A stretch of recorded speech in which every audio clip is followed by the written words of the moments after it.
territoire souverain. Il s'agissait plutôt d'un effort justement de renforcer les capacités de nos forces armées à travers des formateurs qui ont été recrutés à l'extérieur du pays.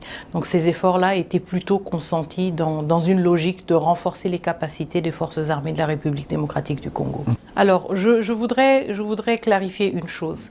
Quand on parle d'initiative régionale, je voudrais rappeler qu'il y a une initiative régionale qui a été mandatée par l'Union africaine, l'organisation continentale qui nous réunit tous, pays de l'Afrique, et c'est le processus de Luanda. Le processus de Luanda est le seul et l'unique cadre à travers lequel cette solution, cette résolution du conflit tant espérée par une voie politique, c'est le seul cadre justement dans lequel ces discussions-là devraient avoir lieu.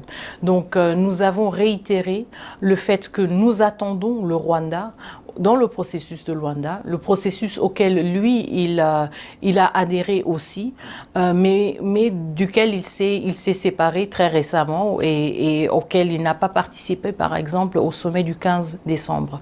Je voudrais rappeler aussi que le Conseil de sécurité, tous les membres du Conseil de sécurité, de manière unanime, et vous savez que ces jours-ci, ce n'est pas toujours évident d'obtenir une unanimité au sein du Conseil de sécurité, mais tous les membres étaient très clairs là-dessus. Les parties prenantes doivent retourner à la table de négociation dans le cadre du processus de Luanda. Et donc, c'est la position de la République démocratique du Congo. Nous avons entière confiance au facilitateur João Lourenço, président de l'Angola, et nous insistons à ce que les assises du processus de Luanda reprennent dans les plus brefs délais. Nous sommes perplexes par rapport au fait que le Rwanda ait choisi justement de saper ses efforts. Nous avons aussi pris note du fait que le président rwandais aurait sollicité une médiation du président de la Turquie, le président Erdogan.